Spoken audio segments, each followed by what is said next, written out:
You ever wake up in the middle of the night for no reason and feel like someone's watching you? Maybe it's just your mind, maybe not. But there's one thing I've learned. When something knocks at 3:12 a.m., it isn't looking for an answer. Tonight's story isn't about what I believe, it's about what I survived.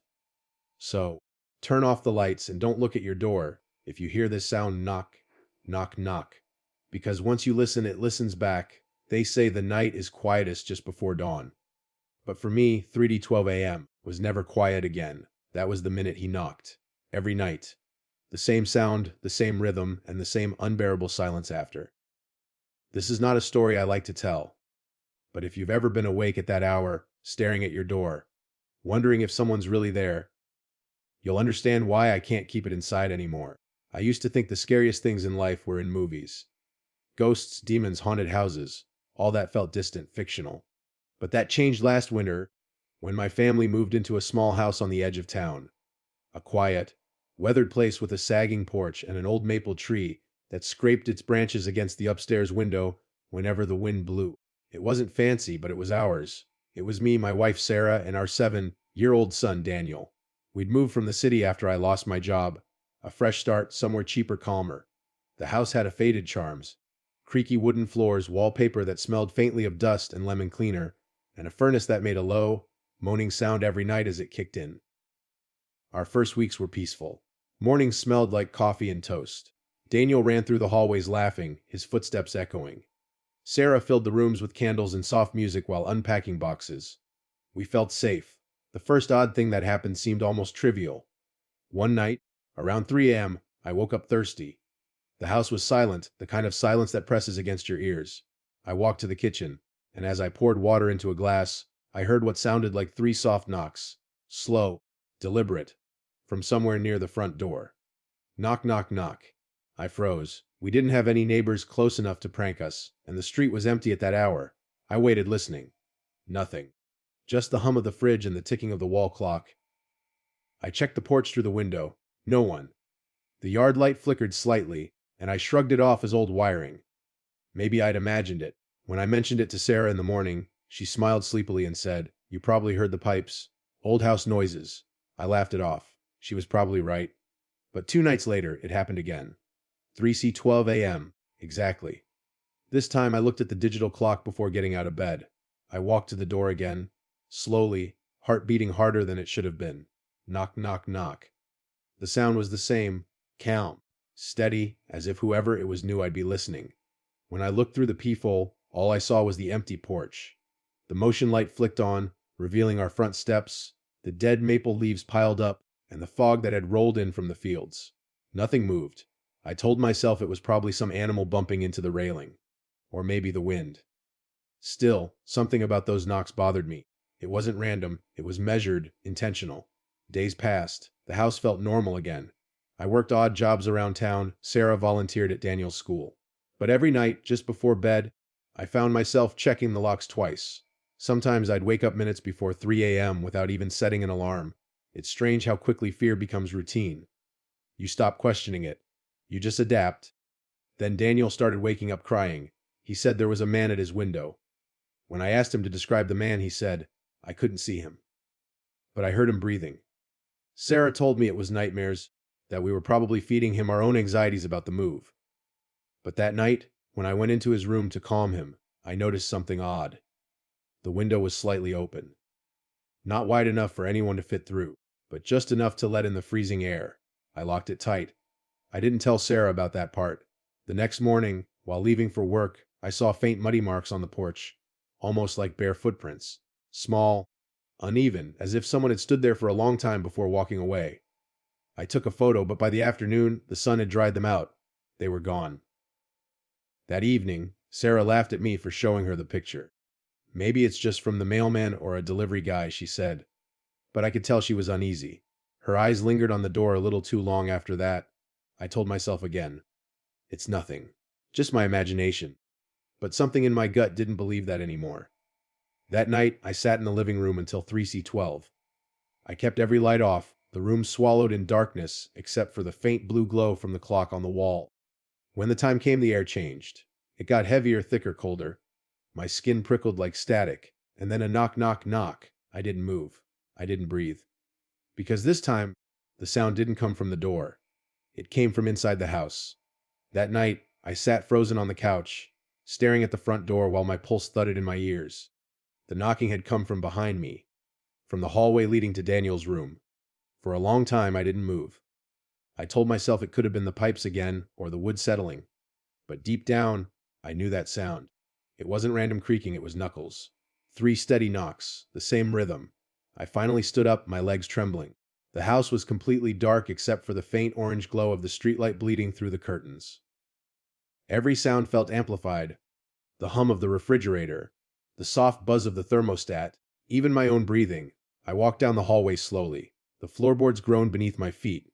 Daniel's door was half open. I pushed it gently and peered inside. He was asleep, curled up, breathing softly, one arm hanging off the bed. Nothing unusual. I whispered his name, but he didn't stir. I checked the window. Still locked.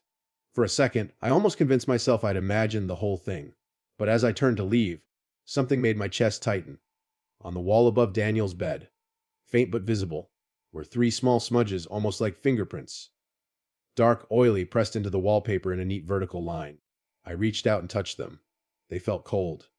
Not cool like the room, but cold like metal. I didn't tell Sarah. I couldn't explain it, and I didn't want to scare her. Instead, I cleaned the marks off the wall, locked all the doors, and sat awake until sunrise. The next few days passed quietly, but the house began to feel different. The air felt heavier, especially after midnight. Some nights, I'd hear faint scratching from the walls, like someone dragging a nail along the wood. Other times, I'd catch the faintest echo of footsteps on the porch, slow and deliberate, but when I looked, nothing. Sarah noticed my nerves. "You're barely sleeping," she said one morning, pouring coffee. "You need to stop reading those scary stories online." I laughed weakly. "Yeah, maybe I do." But she didn't know the truth. I hadn't read anything. I hadn't watched horror in months. The horror was here. One evening around dusk, Sarah was out with Daniel at a school meeting. I was home alone fixing the leaky faucet in the kitchen. I'd left the radio on, some soft rock station to fill the silence. Then, midway through tightening the pipe, the music cut out. Static filled the room, and beneath the static I heard it, a faint tapping. 3 slow knocks. I froze. The radio was plugged in perfectly fine, but the tapping wasn't coming from it. It was coming from the wall beside it. Knock, knock, knock. I pressed my ear against the wall, my stomach tightening. It sounded hollow, like someone was on the other side. But the wall led to the backyard. There was nothing there but snow and trees. I turned off the radio, grabbed my coat, and stepped outside. The cold hit me like a slap. My breath puffed white in the air. The backyard was still, quiet. The snow was untouched, except for a single line of footprints that led from the trees straight toward the back wall of the house and stopped there. No footprints leading away. The snow on top of those prints hadn't melted, meaning they were fresh. I followed them slowly, my flashlight trembling in my hand. They stopped exactly where my kitchen wall stood. It didn't make sense. When Sarah and Daniel got home, I told her everything. She looked worried but tried to stay calm. "You're scaring yourself," she said. "You've been under a lot of stress since we moved. Maybe it's just your mind playing tricks." I wanted to believe that. God, I wanted to. But that night the knocking came again. 3:12 a.m. I sat upright before the sound even started. I knew it was coming. This time, Sarah heard it too. She grabbed my arm. "Did you hear that?" Knock, knock, knock. "Yes," I whispered. We both listened. The sound echoed through the house, distant but clear.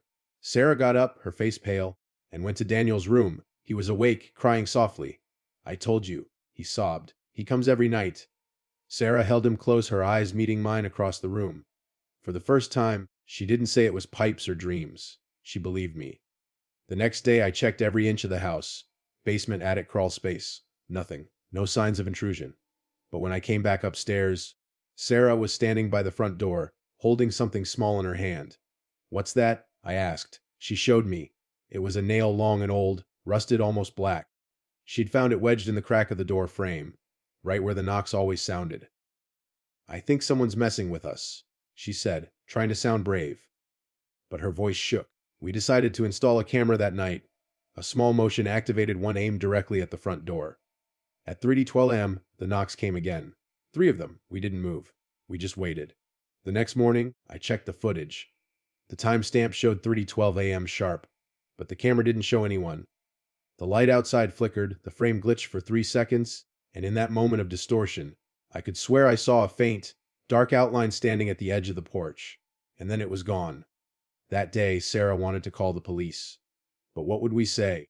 There's an invisible man knocking at our door. No, we stayed quiet. But the fear had settled in for good. That night, I made a decision. If it happened again, I would open the door. I don't know why I thought opening the door would make a difference. Maybe part of me wanted to confront it, to prove that whatever was out there wasn't real. That it was just my nerves, or the wind, or the endless creaks of this old house. So that night I waited. Sarah was asleep curled beside Daniel in his room. I sat in the dark living room, facing the front door. The only light came from the small red glow of the clock on the shelf. 3:11 a.m., my heart pounded harder with each passing second. Then, at exactly 30:12, knock, knock, knock. I stood up. Every instinct screamed, don't move, but I did. I walked toward the door slowly, my hand hovering over the handle. Who's there? I called out. No answer. Just the night. I opened the door. The cold rushed in, sharp and heavy. The porch was empty. No footsteps, no sound, no movement. Just the endless black of the yard and the faint silver glow of the moon reflecting on the frosted grass. And yet, I felt someone there. I could feel it in my chest, that quiet pressure you get when someone stands too close behind you. I whispered again, who's there? The air seemed to shift. A low creak echoed from the porch railing, like weight pressing down on it. But there was nothing visible. Then the motion light flicked on. For half a second, the glare blinded me. And in that half second, I saw something, or someone, standing at the end of the porch, tall, thin, completely still. And then the light flickered again, and it was gone. I slammed the door and locked it, my hands shaking. I stood there for a long time, listening. But the knocks didn't return that night. When morning came, I told Sarah. She didn't laugh. She just looked at me, pale, worried, and said, I believe you. But we can't stay here if this continues. I agreed. We planned to leave by the end of the week. But the house didn't want to let us go that easily. That night, Daniel woke up screaming. I ran into his room and found him sitting up, pointing at the corner. There, he cried. He was right there. The corner was empty. Just his toy chest and the faint pattern of shadows from the moonlight through the curtains.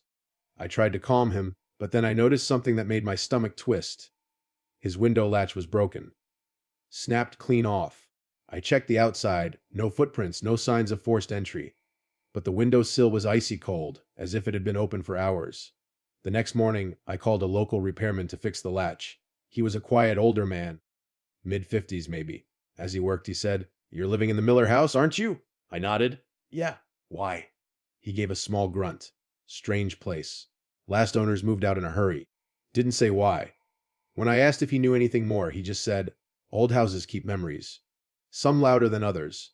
Then he packed up his tools and left. That line stuck with me all day. Some louder than others. That evening, Sarah tried to keep things normal. She made dinner, put on a movie for Daniel. But the mood was different. The air in the house felt charged, like the stillness before a thunderstorm. Around midnight, I started hearing whispers. They weren't loud, more like faint murmurs at the edge of hearing, coming from somewhere near the walls. At first, I thought it was the wind. But when I muted the TV, the whispers didn't stop. It was a voice. A man's voice. Low, muffled.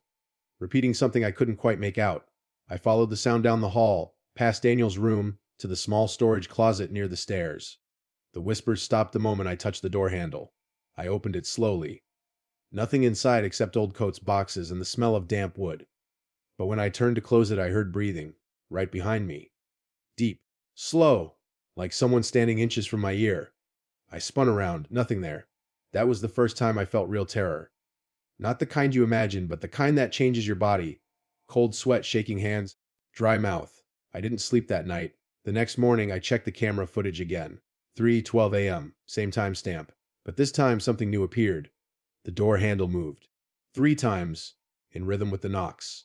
And then, as the screen flickered, a shadow passed across the camera. A tall silhouette, right in front of the lens. No face, no features, just darkness. The video ended with static. I didn't tell Sarah what I saw. She was already on edge. But that night, she came to me with something that froze me more than the footage ever could.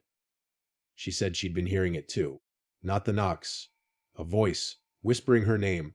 Last night, She said, "I woke up and thought you were in the hallway. Someone was whispering my name over and over. But when I got up, you were sound asleep." We looked at each other, both realizing this wasn't in our heads anymore. Something was in that house, and it wanted us to listen. That night, 3012 came again. The knocks didn't come from the door. They came from inside the walls. By the next night, I was running on almost no sleep. The knocks, the whispers, the shadows on the camera. It was all too much. I told myself that if it happened again, I'd take my family and leave before sunrise. I didn't care if we had to sleep in the car. That evening, the house felt wrong from the moment the sun went down. The air was thick and heavy, like it was holding its breath. Even Daniel noticed. He sat on the couch staring at the window and whispered, "Dad, do you feel it? The house is listening." I told him not to say things like that, but I couldn't look him in the eye, because I felt it too. Sarah tried to keep us calm.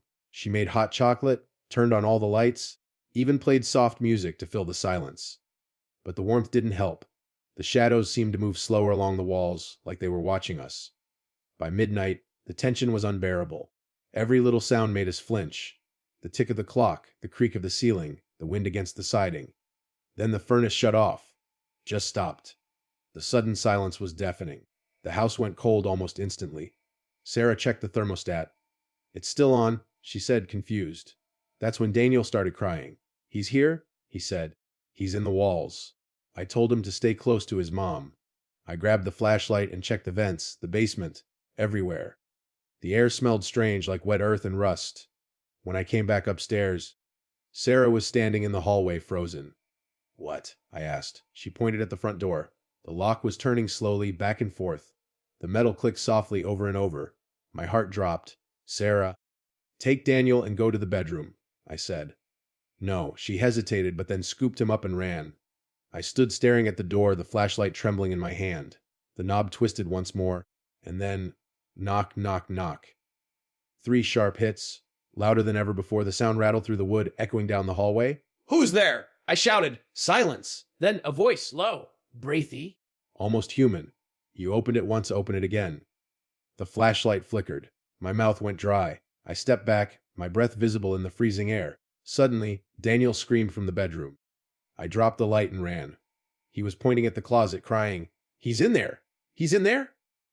The door to the closet was shaking violently, as if something inside was clawing to get out. Sarah held him tight, tears streaming down her face. "Do something," she screamed. I grabbed the handle, yanked it open, and nothing was there. Just hanging clothes swaying slightly, as if someone had brushed past them. Then the lights went out. Darkness swallowed the house. Sarah screamed. Daniel sobbed. I reached for them, but the air felt alive, buzzing, pulsing with energy. I could hear it all around us, whispers overlapping, dozens of voices whispering our names, echoing through the walls. "Stop!" I shouted into the darkness. "Leave us alone!"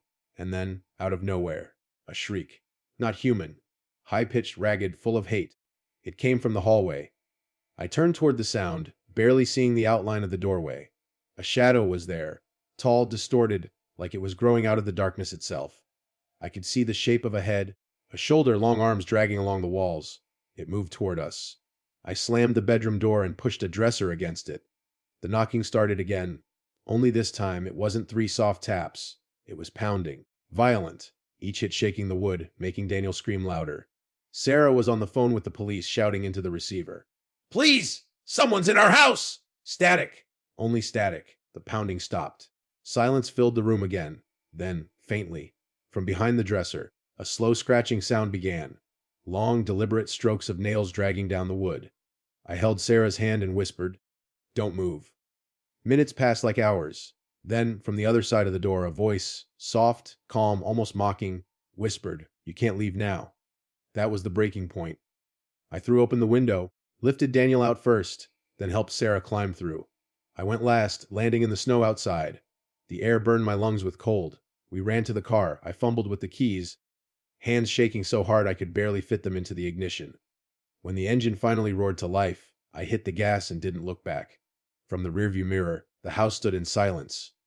Dark, still, and somehow waiting. Sarah was sobbing quietly, holding Daniel close. I didn't say anything. I just drove until the sky started to lighten, until the dark finally loosened its grip. We spent that morning at a motel 2 towns over. I didn't sleep. None of us did. Around 7 a.m., I got a call from the police. They checked the house. All the doors were locked from the inside.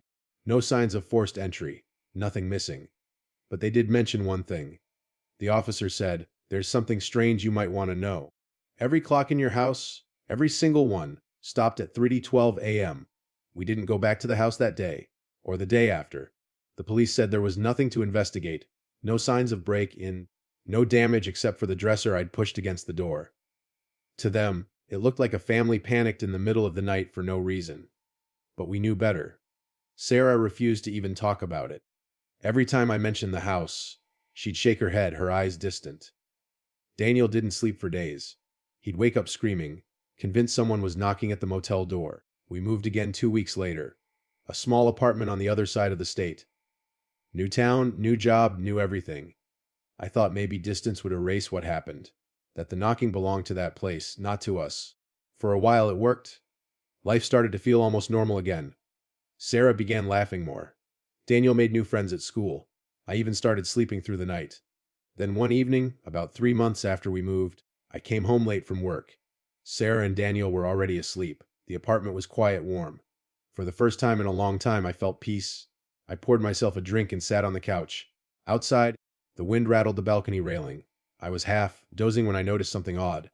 The digital clock on the wall, it flickered for a moment like it lost power. Then it reset. 3:12 a.m. I stared at it, trying to convince myself it was coincidence. But my stomach tightened. I turned the clock off, unplugged it, and told myself to stop thinking about it. And that's when it started again. Knock, knock, knock. Soft, deliberate, exactly the same rhythm I'd heard back at the house. This time it came from the balcony door. I froze. The sound echoed through the glass, sharp and hollow. Knock, knock, knock. My throat went dry. I whispered Sarah's name, but she didn't wake. I walked toward the balcony slowly, each step heavier than the last. The curtains moved slightly, though there was no breeze. I pulled them open. Nothing. Just darkness. The street below empty, a few distant lamps glowing through the mist. But on the outside of the glass door, smeared faintly across the surface, were 3 handprints. Long, thin, too high for Daniel to reach. I backed away, my heart hammering. I wanted to wake Sarah, but I couldn't bring myself to say it out loud. Because if I did, it would make it real. The next morning, the handprints were gone. Completely vanished. Sarah noticed how pale I looked and asked what was wrong. I lied. I told her I just hadn't slept well. But the feeling didn't go away. It followed me everywhere. To work, to the grocery store, even into my dreams. I'd wake up at random hours, convinced I heard knocking somewhere distant. And every time I checked the clock, it was always 3:12. One night, about a week later, Sarah woke me up, shaking my arm. Her voice was trembling. "There's someone in the hallway," she whispered. I listened, and sure enough, faint footsteps echoed from the corridor outside our apartment. Slow, steady, they stopped right at our door. Then came the knocks. Knock, knock, knock. I looked through the peephole. Nothing. But the sound of breathing came through the gap under the door. Deep, wet breaths, like someone exhaling through water. Sarah whispered, "Call the police." But when I reached for my phone, the screen was frozen. 3:12 a.m., every clock in the apartment had stopped again. The breathing stopped. The silence that followed was worse than the sound itself. After a minute, I gathered enough courage to open the door. The hallway was empty. But in the middle of the carpet, right in front of our door, was a small object. A nail. Long, rusted black. The same kind Sarah found in the door frame of the old house. That was the moment I realized something. It hadn't stayed behind. It had followed us. I don't remember much after that night. Sarah took Daniel to her sister's for a while. I stayed alone, trying to understand what was happening. I went through every possible explanation. Hallucination, sleep paralysis, stress. But then the knocks started again. Even when I wasn't home. Neighbors complained about hearing tapping in the walls, furniture moving at odd hours. One old lady across the hall told me, "Someone's always at your door around 3, you know." But when I checked, they're gone. That's when I started recording. I set up my phone facing the door every night. On the 7th night, I caught something.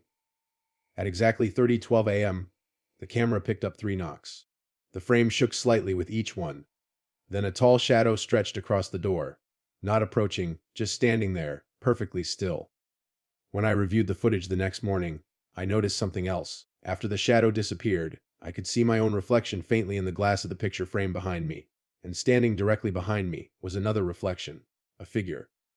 Tall. Thin. Head tilted slightly to the side. I dropped the phone. That was 3 nights ago. I haven't slept since. I can feel it when I close my eyes. The pressure in the air. The faint vibration in the floorboards before the knocking begins. Last night I thought about leaving again, but I realized there's nowhere left to go. Wherever I go, 3012 finds me. I'm writing this now because I don't know how much longer I can take it. My clocks have already stopped again. The air's cold. It'll start soon. If you're watching this, and you ever hear knocking at your door in the middle of the night, don't open it. Don't even look. Because once you do, it knows your name. People ask me sometimes, what happens when you finally open the door? I tell them, nothing you can explain and nothing you can ever forget. The worst part isn't the knocking, it's knowing it remembers you. So if you wake up tonight at 3D112, don't check the time. Don't move. Don't breathe. Because he's still out there, looking for someone new to answer. Midnight Hunt ends here.